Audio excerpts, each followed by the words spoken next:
Lagoon is the only major amusement park in all of Utah, and in today's video we are going to put this park on the hot seat and look at the biggest problem with every single roller coaster in this park. Before we get started, please like, comment, and subscribe, and let's dive in right away with Primordial, which is the newest roller coaster and easily the most popular attraction in the park. This is a really dynamic ride. There's so many interesting moments, and it's really cool that Lagoon has built this ride themselves. They're pretty unique in that regard. But I will say that the biggest issue with Primordial is the gameplay. This is a shooting dark ride slash roller coaster, and I will say the shooting dark ride aspects of this attraction are pretty weak. During the first few screens that you get to interact with, if you sit in the second car, you don't really have anything to shoot at because the first car is going to clear out all of the targets. So that feels like a pretty poor design. And on top of that, the blasters or guns or whatever you want to call them attached to the ride vehicles don't have the best range of motion. Like, you can only aim them so far away, so that's not ideal at all. It's not like Space Ranger Spin or Buzz Lightyear Astro Blasters at the Disney parks where you can pick up the blaster and shoot wherever.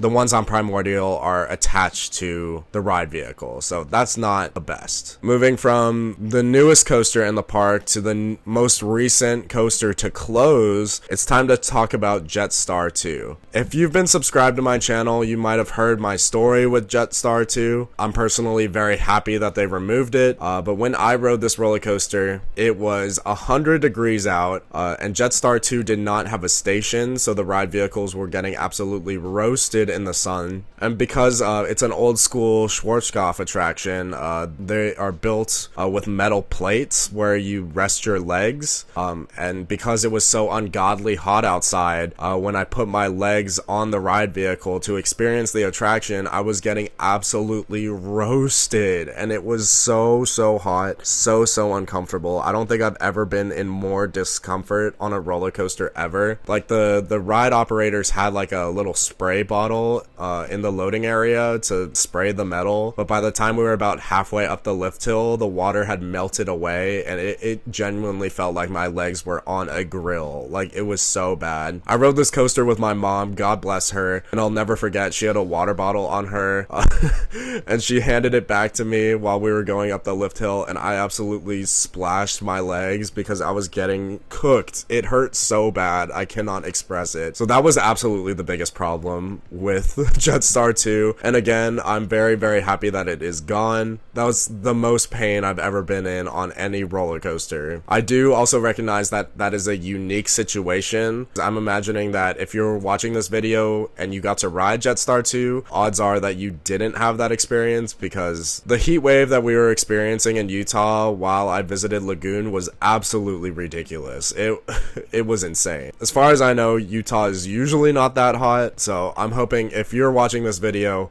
you did not have that experience because it was ridiculous. So that absolutely ruined the coaster for me. I am happy that Lagoon is replacing it with something else, and I'm very excited to see what Lagoon builds because I feel like the possibilities are really exciting. Let's head over to the other side of the park for Lagoon's only wooden coaster, literally called Roller Coaster. So this is a double out and back layout. It kind of juts into the parking lot. Honestly, I was a little disappointed because I felt that the airtime hills on this attraction, for the most part, were pretty airtimeless, despite the Millennium Flyer style trains with the awesome restraints that can totally maximize airtime. I just feel like Roller Coaster didn't really have the forces to be anything noteworthy, which is pretty disappointing. I feel like Lagoon could still use an airtime machine, and I'm hoping that whatever replaces Jetstar 2 or the zoo that they recently removed, I hope that this park gets an airtime machine, because Roller Coaster just isn't really filling that gap right now. Just around the corner is the park's Wild Mouse, and this Wild Mouse might have the most aggressive brakes I've ever seen on any roller coaster ever. I remember when I rode this attraction, the final brake run absolutely punched me on the gut with the restraint because the stop was so violent. So that's not great at all.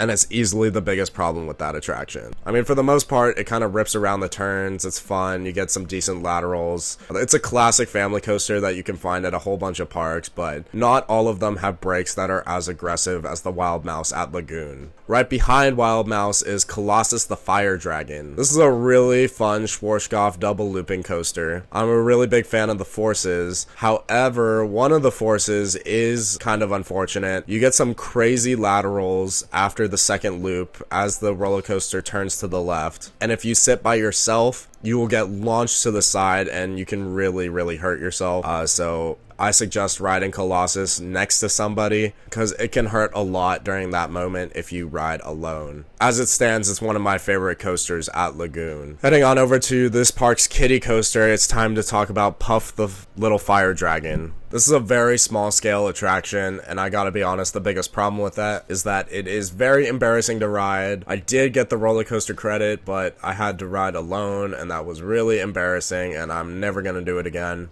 It is what it is. Heading back towards Colossus and Wild Mouse sits Spider, which is this park's spinning coaster. This is a Mauer spinner. It's a really fun layout. You can find these at a bunch of parks around the world. I've been on a handful of them, and honestly, I think this is one of my favorite styles of family coaster that I've been on. I've also been on Phoenix at Adventureland. I've been on Undertow at Santa Cruz Beach Boardwalk. Crush's coaster at Walt Disney Studios in Paris is also very similar. But honestly, I think compared to other spinning coasters, you don't spin as much on these Mauer spinners, including Spider. But again, it's still a really fun layout. I just think that you can spin more on the mock spinners like Sierra Sidewinder at Knott's, or the Gerstlauer spinners like the Pandemonium clones at the Six Flags parks. But again, Spider is still a really fun ride. Next up is Bombora, which is a family style attraction. It reminds me a lot of a Vekoma kiddie coaster or family coaster, but it's not built by Vekoma. Honestly, the ride experience serves its purpose pretty well. The biggest issue that I had with Bombora was that it was pretty difficult to find. Like, I had to go on the hunt for Bombora to get the credit.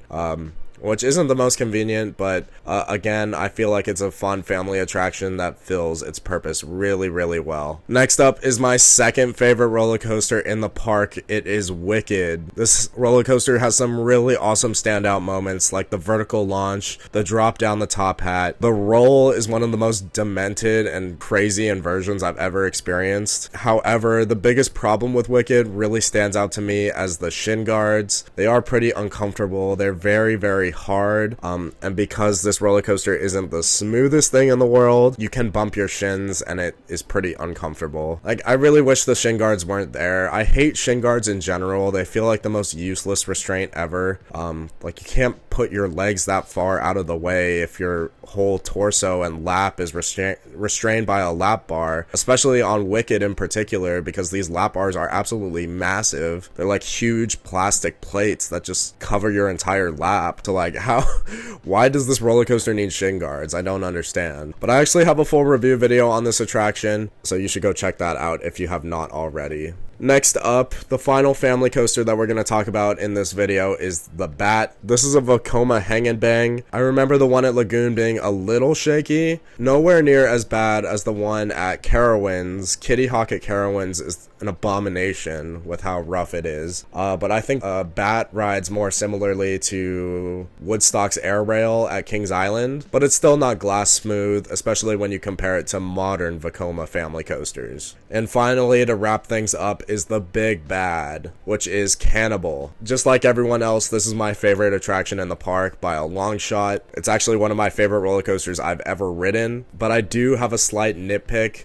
that does kind of bother me. I mentioned that roller coaster doesn't really fill the role as an airtime machine, and I was hoping that Cannibal would have a couple airtime moments, which it does. I feel like that massive drop is almost too steep to give airtime, and unfortunately you do come to a full stop before you go over it, so you don't get launched into it. However, before I rode Cannibal, the moment that really stood out to me was this double down after the dive loop. It kind of looks like like the double down on hang time, and if you've been on hang time, you know that that moment is very, very powerful. However, on Cannibal, that moment just fell really short. It didn't give any airtime at all, or barely any, which was shocking to me, because the way that it's profiled looks like it would give you awesome airtime. So that's kind of a shame, but again, Cannibal was not built for airtime. It's built for insane inversions and that crazy first drop, which is one of the most ridiculous elements I've ever been on. So it absolutely lives up to its potential. Just like Wicked, I have a full review video for Cannibal already on the channel, so you should go check that out if you have not already. And that is my biggest problem with every single roller coaster at Lagoon. Do you agree with me? Do you disagree with me? Please let me know down in the comments below. Please like this video, and of course, please subscribe. At the time of this recording, we're pushing for 20,000 subscribers, so I would greatly appreciate your help to reach that goal. Thank you so much, everybody, and I will catch you later.